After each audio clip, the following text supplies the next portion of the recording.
Didn't There do that. is a house of other worlds. With Jake A Sunrise house of too. other worlds. Yeah. The Sunrise. My God, that's the previous comic. Oh my gosh.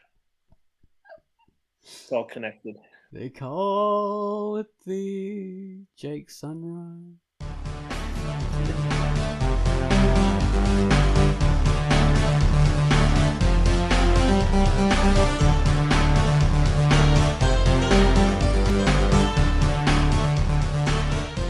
Hello and welcome to the Quackcast. This is the Drunkduck Quackcast, and I'm Ozone Ocean, and with me is Baines. Hello. Hello. And no Tanserine because she's sleeping. She's had an exhausting weekend doing various things, so she couldn't be on board tonight. So it's just us. And we're talking about, well, our topic today is comfort shows, comfort movies, things that you can sort of just turn on when you're sort of feeling a bit of emotional turmoil or you would want to create and just have something for your brain to rest on, something comfortable and easy. So it's the kind of TV shows or movies that you've already seen before and you can quite comfortably watch again and enjoy again. It's not boring to you. So that's our topic. But before we get into that, I've got to bring up the featured comic. Quackcast gave us a fantastic feature, and it was called The Return of Jake Sunrise. So, Quai, please tell us about The Return of Jake Sunrise. Hello, this is Quackcast, and the feature I've selected for this week is The Return of Jake Sunrise by Picture Books, and it is rated E for everyone. Jake Sunrise, a man of very little words, is on the scene whether to fight off feral children and protect a hog-tied lady in distress from a shady cavern, evade a messy situation at a shady circus, or stand up to a gang of men in a graveyard. Sunrise is a drop-dead gorgeous mercenary who makes bounty hunting a profession. The comic is organized by different issues of mini vignettes. Each issue has a different art style ranging from full pages of color to black and white line work. Cheer on the vaquero without a voice and read The Return of Jake Sunrise by Picture Books, rated E. And that was Quackcast telling us about The Return of Jake Sunrise. Sounds like a cool cowboy name, doesn't it? Yeah. Funny that, because it's a cowboy comic. Alright, so after that we have the featured music. Gomos gave us a theme to a little comic called House of Other Worlds. God, that's a great title, isn't it? House of Other Worlds. Mm-hmm. This theme is unsettling, creepy, on an angle, off-putting. It's a journey into a strange dimension. The lights are dim and won't turn on to full brightness. It's grey and shadows abound. What are the strange sparkles in the darkness? A heavily splintered dark wooden door slams shut. This is a perfect late 80s horror film soundtrack. A mix of electronic and orchestral sounds are layered to make this scary demonic piece. So take it away, Gumwillis, with The House of Other Worlds.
And that was the theme to The House of Other Worlds. A great comic by Heart Chamber. And it's rated M for mature. Okay, so next up we have the topic, which is comfort shows. Yeah. Comfort food for the brain, I suppose we could call it. Ooh, that's a good title. Yeah. I'm going to write that down. Comfort food for brain. Yay. Well, that's what it is.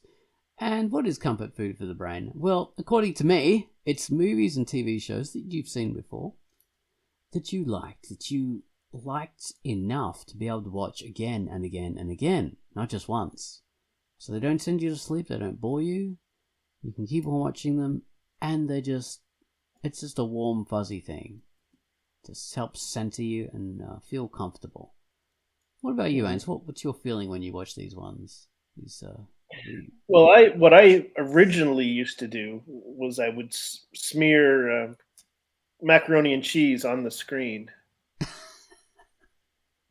I didn't understand. And I was trying to feel good, but it just made a big mess. Damn. It was gross. And, wow. And then the noodles were all dusty and stuff. They're not very tasty anymore. Didn't work. And then you moved up to cereal, of course. Yes, exactly. Even worse. It's just a mess. It's horrible. And then I needed more comfort after that. Well, I do watch things over and over when I like them. I somehow got the habit when I was young, and originally we just had a few things on VHS tapes that I would watch, and we or at least I would watch this stuff multiple times a week. Okay. Back to the Future was one of them. Back to the Future? Yeah, was on there. Big Trouble in Little China was another one. Oh, awesome film. Yeah, it's awesome. Fantastic. And yeah, there were some others on there that were just on the tape, and I didn't like them as much. So, like Escape from New York was on there. That was in my brain. I'm just going to say, oh, you mean Escape from New York as well, do you? But yes, there you go. Okay. It happened to be on the tape. I've only seen it a few times. It didn't really do the trick for me personally, but well, yeah, Escape from New York is a bit darker. Yeah, and it's kind of slow moving, and yeah, not as awesome as Big Trouble in Little China, which is just bizarre, a weird anime movie before anime movies were really a thing. Yeah, that's right. It's funny. And Back to the Future is just that, and the second one, they're so cartoony and incredible. It's an interesting concept too. It's going backwards and forwards in time, which is very out of the ordinary.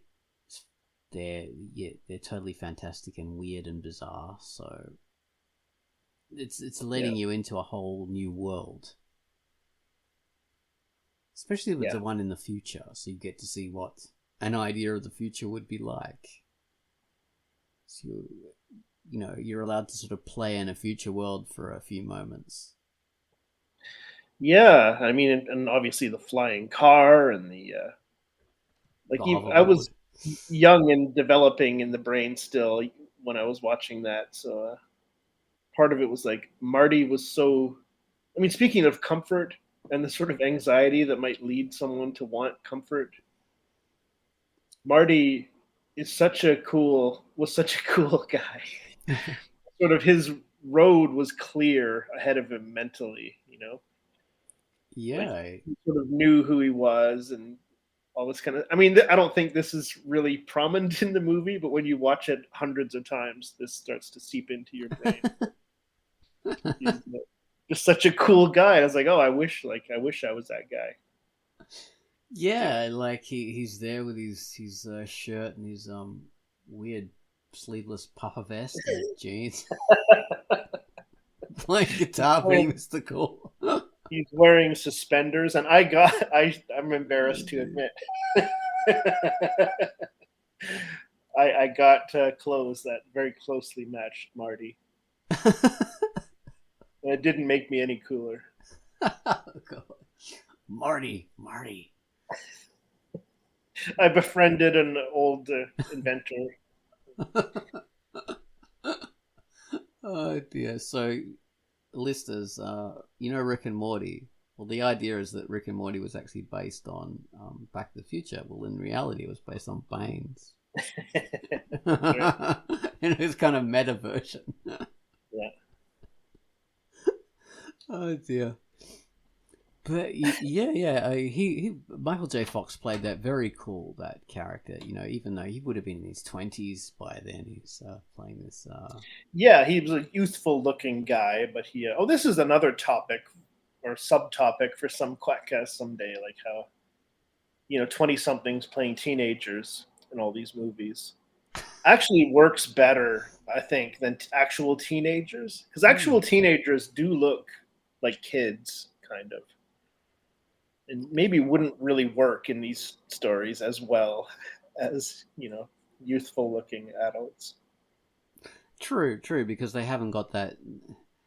They haven't got the maturity to act as we think we behave when we're that age.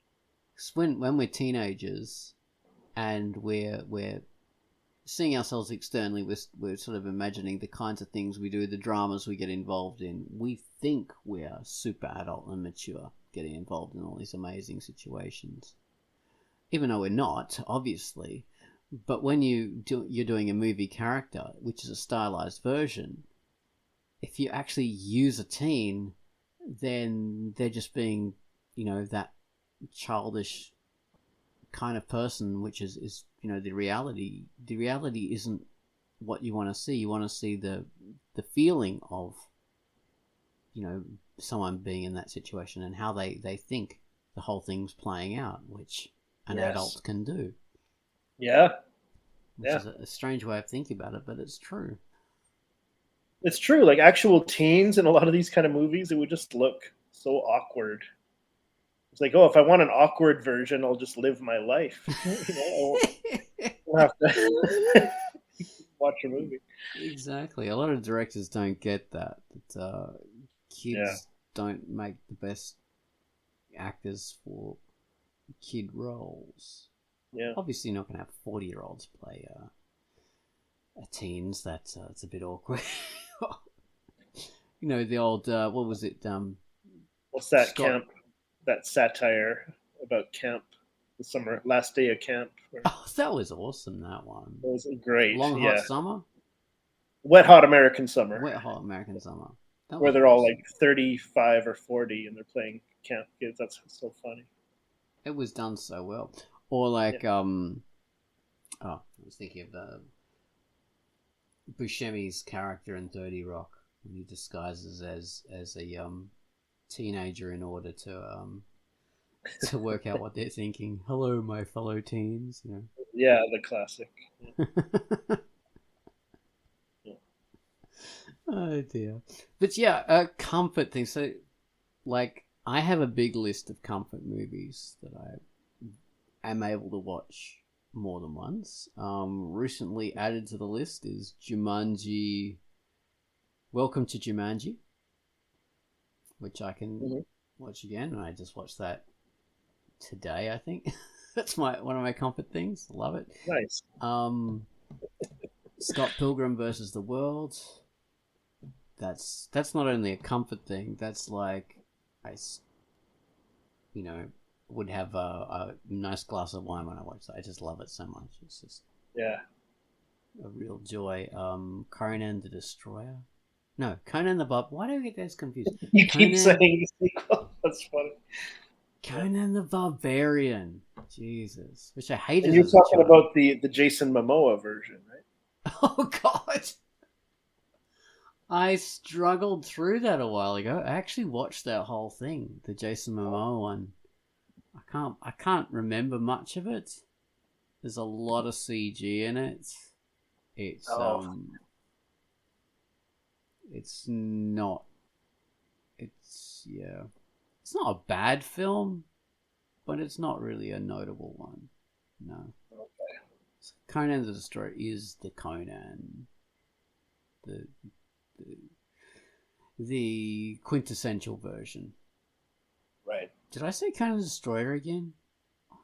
Conan I think you the just said, Barbarian. yeah, the Barbarian, the original.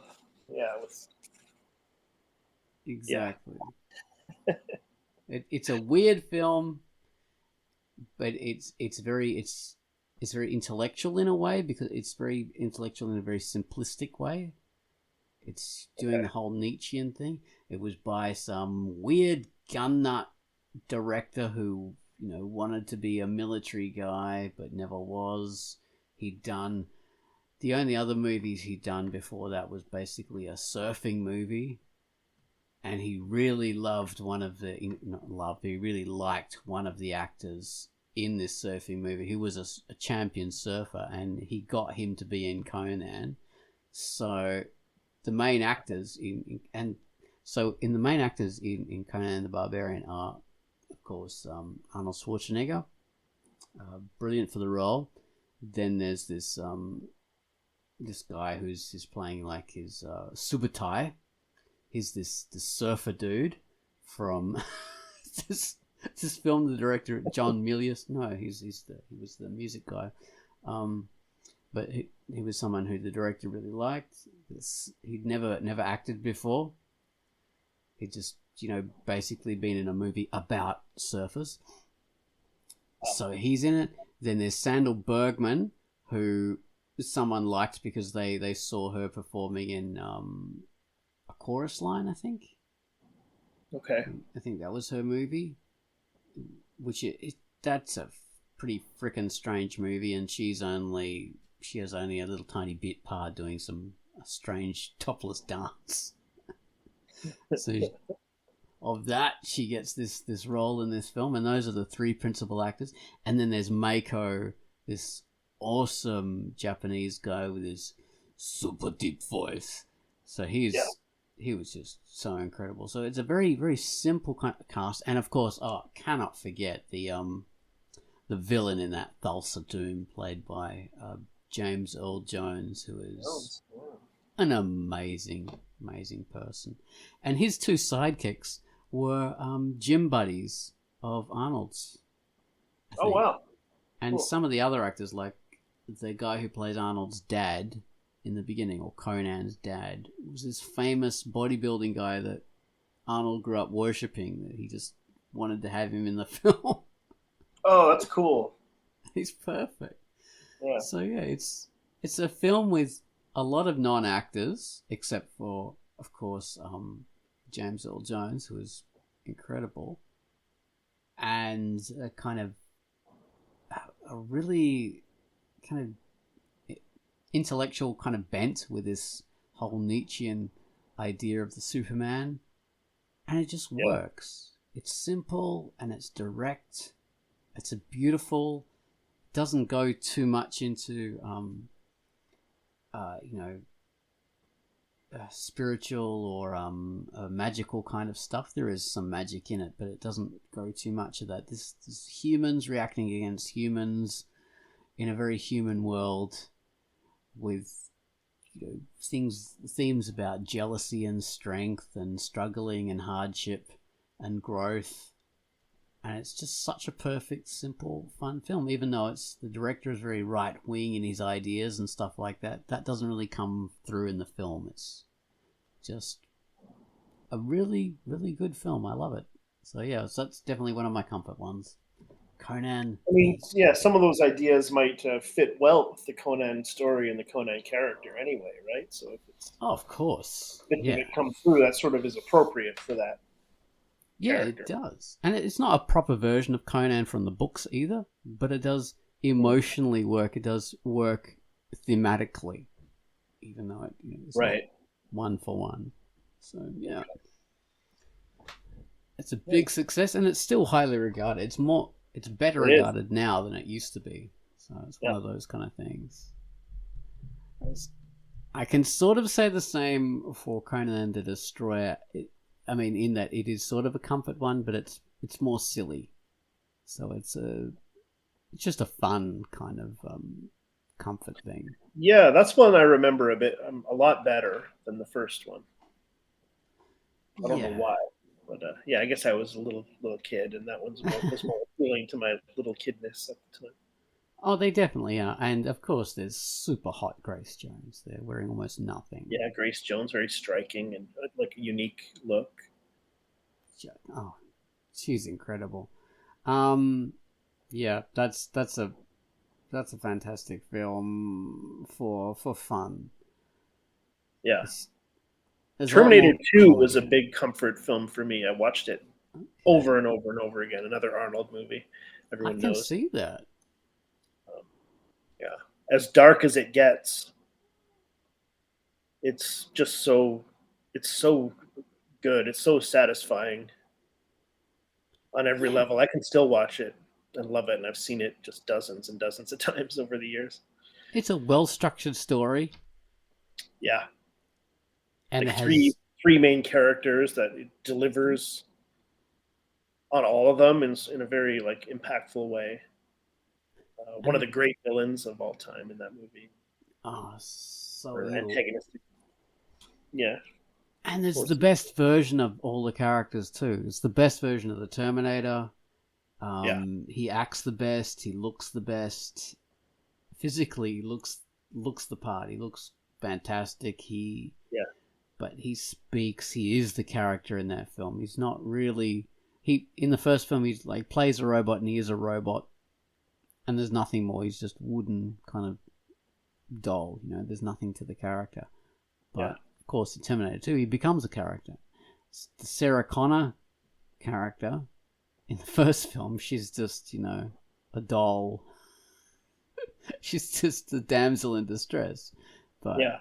in Terminator 2, she is a fully realized character. She's fantastic. Yeah. So I can totally see why. Wonderful. Yeah, the first one I can't. It's a tough watch. I was even when it was newer. I was kind of such a cool concept, but and people loved it, and I'm glad. But, it never really 100% did it for me. Kind of No, it's dragged. It's a dark film, and it's meant to be, but it shows its roots as one of those, coming out of that B movie kind of schlocky, semi sci-fi stuff that was popular in the 70s. Mm-hmm. And it ran into I mean, like it was designed to be shootable as like Cameron wanted to do a sci-fi movie, but didn't have the money to set it on an alien planet or a ship or something like that. Like it had to be kind of shot in the real world. So it was a brilliant idea for that. But the higher budget in T2 really helps.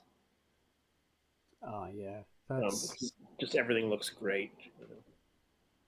It's a really good film. Yeah, it's incredible. I suppose it's like the Alien versus Aliens. Right. Because Cameron didn't direct Alien, but he did do Aliens and turned it into something more huger and bigger and more epic. So yeah, he's a good one for that. Yeah, those films definitely. I could see myself using Terminator 2 as a comfort film because I've watched that more than a couple of times, maybe 3 times or so, which is rare for me. See, Romy and Michelle's high school reunion. That was one I loved so much that I bought that. Yeah, so I can watch that multiple. I think I've only seen it once or twice, but I want to revisit that one actually because it was a lot of fun. Yeah, it's fun. The actors look Lisa Kudrow and oh god, I can't remember the other person. The actors look fantastic, of course. They have this really 90s kind of Barbie doll look to them, but. Yeah, and they do those voices, like those whatever accents. They're kind of Valley Girl kind of voices. Valley Girl, sort of. They have this like weird accent or something. Yeah, you're right. It's another weird thing that they're their own voice. But That's a comfort one just because it's so hyper and silly and pink and fluffy. Right. And there's girls being stupid, and so it's the other side of it, you know. It's like Dumb and Dumber for with female actors. Right. It's good. You reminded me that Weekend at Bernie's was a huge one for me. Oh, Weekend at Bernie's! I haven't seen that for a long time, but yeah, that was a freaking awesome one. That one. Yeah, it left my life for decades. I mean, well, let me give the background. It was another one of the few that we had on tape. I would watch it multiple times a week. When my much younger brother was born, he got really into it when he was little, and he would want to watch it over and over, and I was on board with it. Like again, to what like I'm way into this. It's great. So we'd watch it all the time, and then it left me for decades. And something reminded me about it again in recent years. Like I gotta watch it again. Still, does it hold up? Great and so funny and just great. The lead, even before the ridiculous plot starts. Like I love those two characters, the two goofy dudes, and their banter is hilarious. The two pervy dudes. Yeah, sort of goofy guy. I mean, they're not really pervy. Like Andrew McCarthy is, I guess, kind of. He's kind of a jerk, but he's in a harmless way. Like they're very funny. What about the sequel? I saw it once and didn't like it. Oh, at some point, maybe I'll find it and give it another try. But yeah, it didn't do the trick for me. It's a sequel, the one with the voodoo and stuff. Yeah, it's got voodoo in it, and yeah, I don't remember what else because it's just once many years ago. So yeah, it's all this kind of voodoo stuff they're trying to get around. I can't remember it either. I saw it on video years and years ago. Well, okay, that reminded me of big 80s comedies. Of course, we have Wally World. Oh yeah, Vacation. Yes. Holiday Road. National Lampoon's Vacation. Fantastic film, and its sequel, The European Vacation and The Christmas Vacation. Yes. All of those ones, especially the Christmas one, because that's a seasonal one. And I think a lot of people, even if they don't sort of go for comfort movies and comfort series a lot, they'll definitely have a Christmas one that they do. Yeah. Because that's just made for rewatching of shit. I mean, people watch Die Hard over and over, don't they? So that's a common comfort movie. I've seen that like maybe 3 times or something. I don't really like it that much, but it's a good film. And I like the second one as well. Yeah, I like those. They've never been really big rewatches, but you hear about Die Hard all the time. Like, still, like people love it. And they go back to it. And of course, some certain people are like, it's a Christmas movie, which I agree with. Pull it out at Christmas time as a cool Christmas movie. It's funny. I think that the second one is being more Christmassy than the first one for some reason. I can't remember why. Maybe someone actually wears a Santa suit. Maybe that's why. Yeah. And there's snow in it. So there you go. Yeah. Not really that much. Yeah, because they're in New York. Are they in New York? Or no, they're not in New York. Chicago, I think. Oh, Chicago. So they have snow. Yeah. At the airport, mainly. I can't remember much. Oh dear. But yeah, so those ones are popular comfort films. Let's see. What about comfort TV shows? Oh yeah, well we were saying on Patreon briefly that TV shows can be kind of packaged that way to be comforting, and they ease your anxiety. You kind of, if you're watching, if you like a little CSI, or if you like a family sitcom, you kind of know what you're going to get. So they're comforting. Like, okay, I'll spend a half an hour, or I'll spend an hour with this, and it'll be this kind of thing, and it'll be resolved in the end. And that's obviously is a huge industry, as are certain genres of books, right? People know what they're going to get, and they want it. And they want it endlessly. So yeah, for sure. I For loved me, sitcoms. Yeah, oh, go on. I loved sitcoms when I was younger. My comic is based on like sort of in a vague way based on sitcoms Yeah, you that I can really like. see that, didn't you? Yeah, You see so those for roots sure. as Seinfeld and all that kind of stuff. Yeah, and even the more sort of formulaic ones, like Cheers was less formulaic. It had some more sort of crazy stuff going on and great characters, but I love Cheers and Family Ties. Family Ties not so much for me because it was very lovey-dovey, huggy. Went through that period in the 80s when everything was Yeah, like that. I won't argue with that. Yeah, There were a lot of Americans, all American sitcoms were doing that. I think mainly like in the 70s we had Maude, MASH, Good Times, various things that started that trend. right, Because before that in the 60s, American sitcoms were a lot harsher. Or right, a lot more, not necessarily harsh, but cartoony.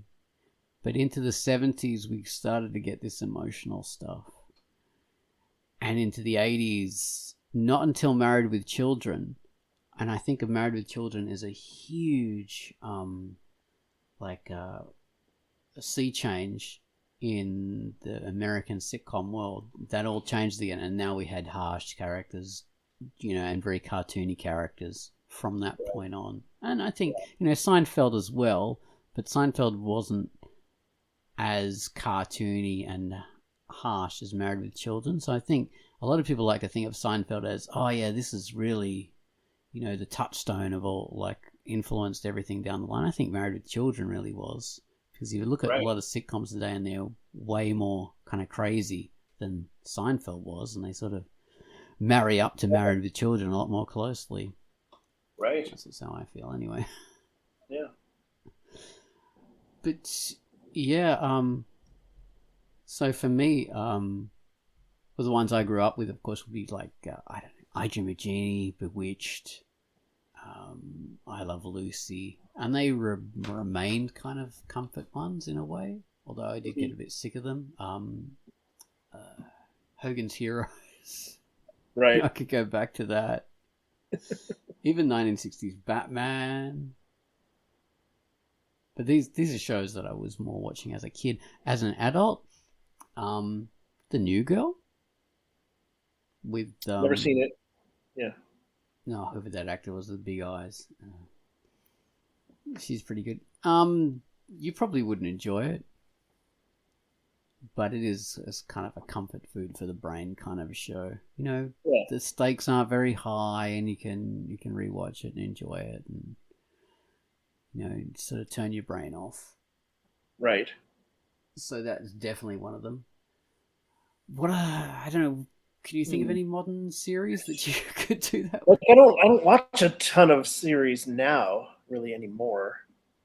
Um, but I mean, when you mentioned low stakes, it made me think of something I read about the show Entourage. Oh, I okay. I've enjoyed that never a seen lot. that. I watched it like up until a certain point. I dropped out before the series ended because it felt like it was done. I Oh, was like, okay. that's enough for me. But up until that point, maybe it was season 6. I want to say I really liked it, and I like talked to my friends about it every week, even though nothing was really happening. Like it was funny, and it was pretty pure comfort food Oh, well, that's a good in the way I like. recommendation. Yeah, Well, I think that is one of the key points for me. Like, even though the movies I've mentioned, they're not low stakes, the TV series that really work for me are ones with low stakes. right. Because you don't need to ratchet up the tension and ratchet up the tension all the time. You can make a great story out of something where the tension is about something very trivial. And it doesn't have to keep on ratcheting up. It's actually really interesting and fun just to see what kind of a story and what kind of a drama you can make out of like, oh, I have to get the cupcakes out of the oven on time to get to the meeting, something like Right. that. That's super Something that makes enjoyable. more sense when you're going to have status quo is restored at the end of the episode and you're going to start again in the next episode. Yeah. It makes more sense that the stakes will be lower. Just the And crisis of the moment.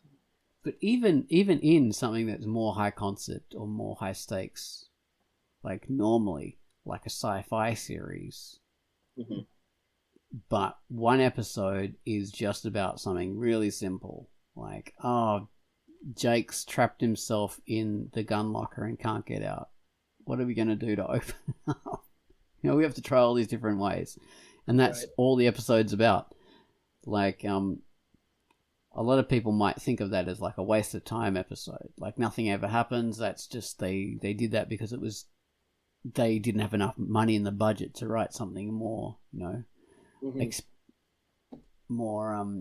more interesting. But for me, I find them enormously interesting because by doing those kind of things, it tells you more about the characters and how they interact together and how they view their environment and how their environment works with them and their world. So I find them far more immersive than this big story about them having to go to another planet and kill people and then come back and then they marry an alien princess and all this kind of bullshit. Same here. Those are often the best episodes, and you learn later that they were money-saving episodes. It's like, well, man, that worked in their favor because you get the best stories. You do. It pulls out the creative stops because the writers are forced to be more creative with limited resources. Yeah, they have to dig in deeper to character. Precisely. Yeah. I think more people should do those. I think they call them bottle episodes. Yeah. Bottle them up. That's what I say. Bottle them up, I says. Comforting little bottle. Speaking of which, Community is definitely in the realm of comfort and they actually do like openly talk about when it's going to be a bottle episode. But Community, fantastic, just genius piece of work. Was that Harmon guy who did Rick and Morty? He was the director or I don't know, creator, producer, writer, something on this show. So right, at least the first few seasons, and that's glorious. Real comfort food for the brain, and it's fun.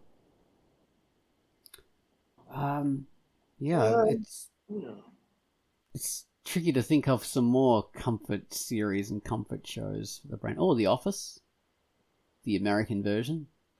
Right. Definitely. The English version, which I loved and I watched religiously when it first came out on TV, but I found it hard to watch because, like, we covered this in a cringe episode. The cringe is really there, and it's really difficult. But it's hard to be comfortable while you're cringing. Exactly, you just can't. But the American version, which initially I didn't like very much because it was so cartoony and it wasn't so real and so clever as the British version, but I like it in its own way because it's cartoony and it's comfortable. Right. So that got me liking it. In the same vein, Parks and Rec is basically the same kind of show as The Office. Basically a knockoff of The Office, really. Right. But it's a comfortable, good show with broad, fun, silly characters that work together well. It's low-stakes, silly stuff, and it's best when it's about low-stakes stuff, when someone's trying to rezone a local vacant lot to be a park for children, and that's what the whole story, the whole season arc is about. Right. And it's so freaking good because you don't have to have massive stories to make something interesting. If it's about that, well, you learn more about the characters in their world, which I love. Yeah, you get invested in them. Exactly. Precisely. So yeah, Community and the American Office. Excellent comfort shows. Of course, many people have been comforted by late night talk shows. Oh, like Going way back to Letterman decades. and Yeah, Letterman. I love Conan. Letterman and Craig Ferguson and Conan. Oh, Craig And people love Ferguson, the Tonight Show, of course. right up there. Yeah, I loved Craig Ferguson. I found it so weird initially watching Craig Ferguson because I'd seen him as the nasty boss in the Drew Carey show. Oh yeah, right. That's right. And he was English in there, I think. And I couldn't understand it, so he's Scottish now. What the hell? Now he's playing a Scottish talk show. Yes, exactly. The fantastic boss from the Drew Carey show. What happened? Yeah, but late night talk shows. Always the same format. Yeah, the stand-up, like the monologue jokes, and then they go to the desk and do whatever they do, a little comedy piece, and then interviews, and then a musical thing or a comedian at the end. It's like the formula, very Great comforting. musical And performance. like I've read about how people would drop off after each commercial break, and how Jay Leno in particular was like really into studying that. Like he knew when people dropped off. It's like the opening monologue was the most watched part. People like jokes based on the day's news, the headlines or whatever, the week's news. And just before they drift off to sleep and stuff like that, they tune out. It's interesting, actually. I don't know if I wonder how many people are still into them. They still are there. We have those blocks of TV with Jimmy Fallon and Stephen Colbert and all these other people. Yeah, fascinating. Yeah, it's a new generation of different shows with different kind of themes to what they used to have.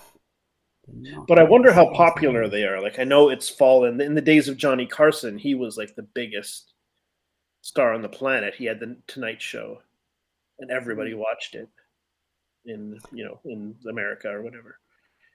Yeah, that's an interesting thing. So we talked about this in between the Patreon video and the Quackcast, and the idea is that back in the day we had a common cultural vocabulary because we all had to watch the same things. The English-speaking countries, anyway, sort of all had the same kind of shows. America, Britain, Canada, Australia, places like this, just because it was cheap to buy shows from and show them in these countries. Yeah. So, and we had limited channels, of course, blah blah. Everyone knows that, like 3 channels, 5 channels, 6, whatever.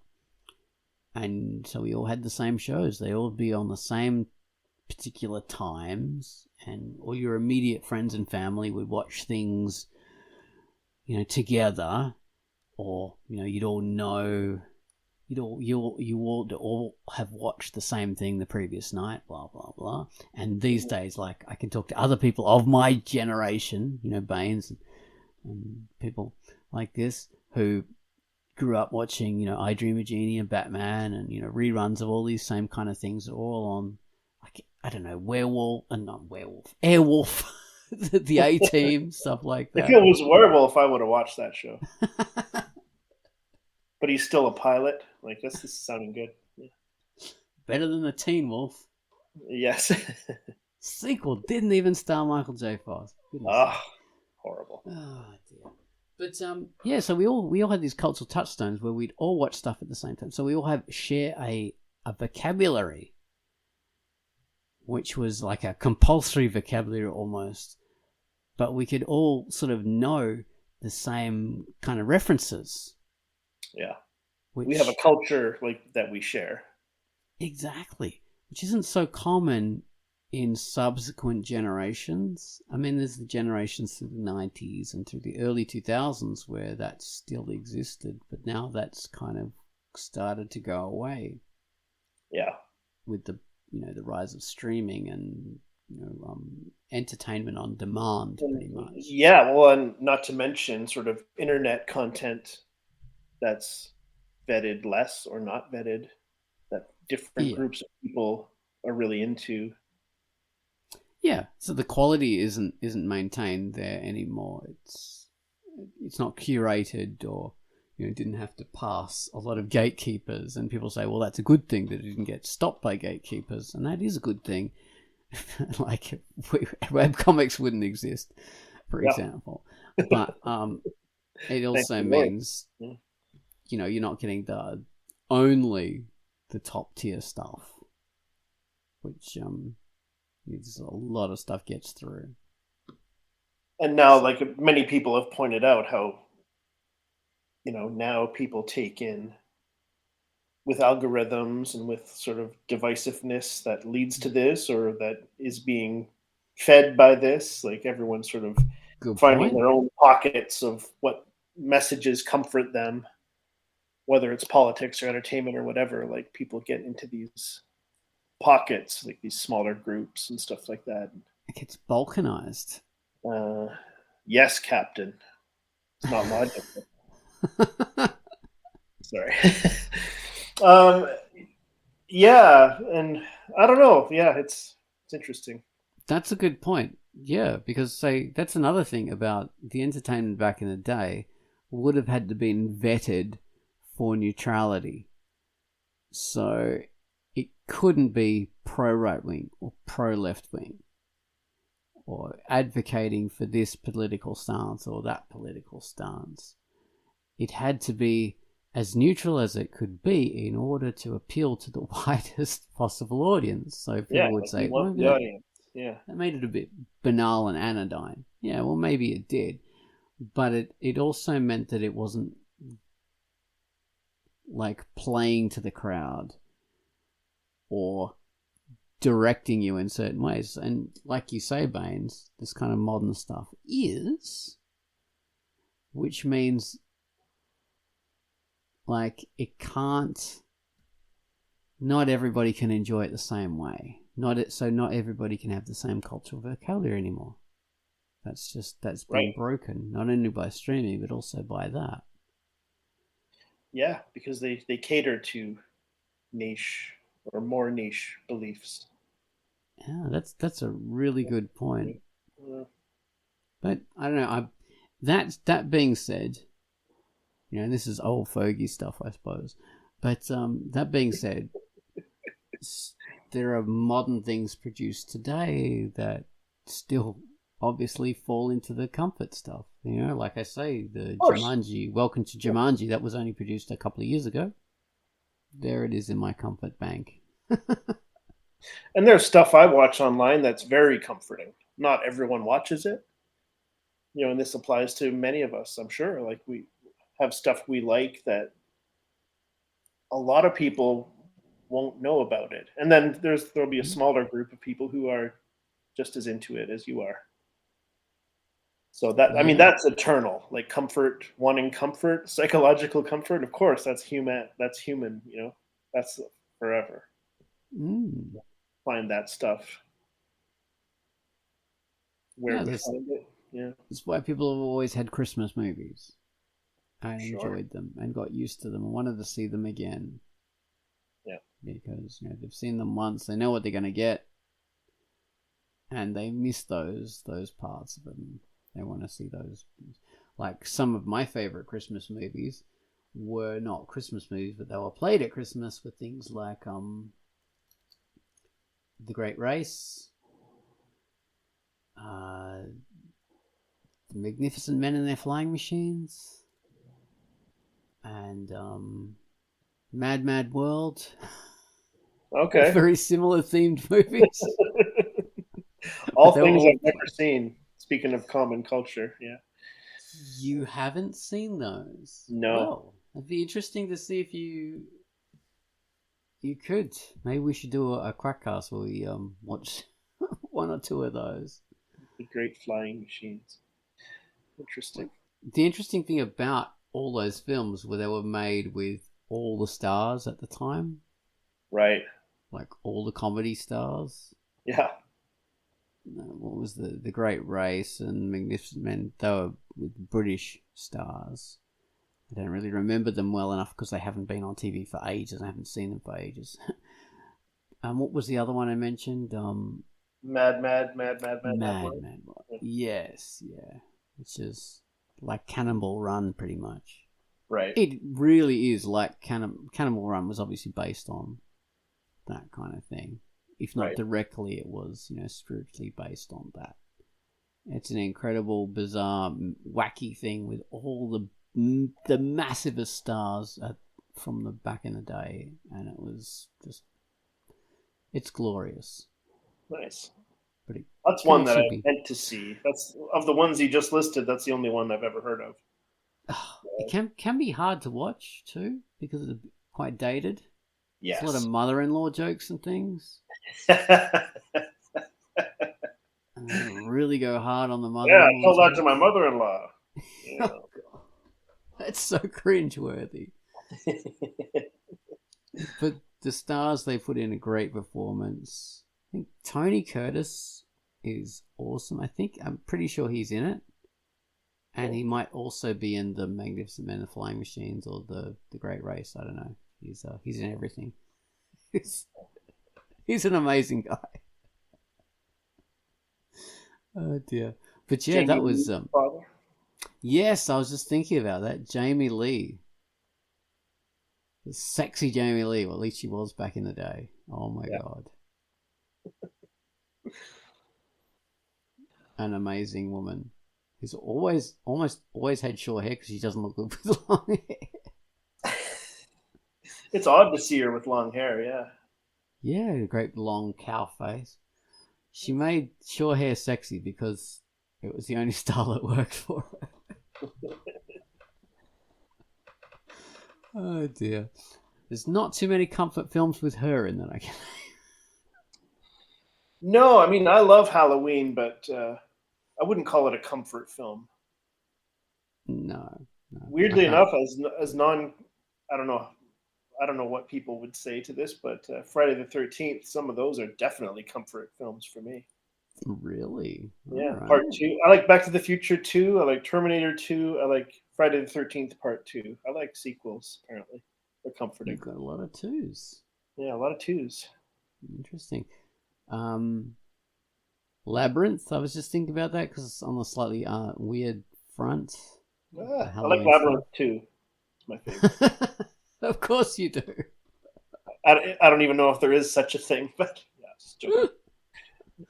Oh dear. Neverending Story is another one. Mm-hmm. Princess Bride. Oh, I was going to mention Princess Bride.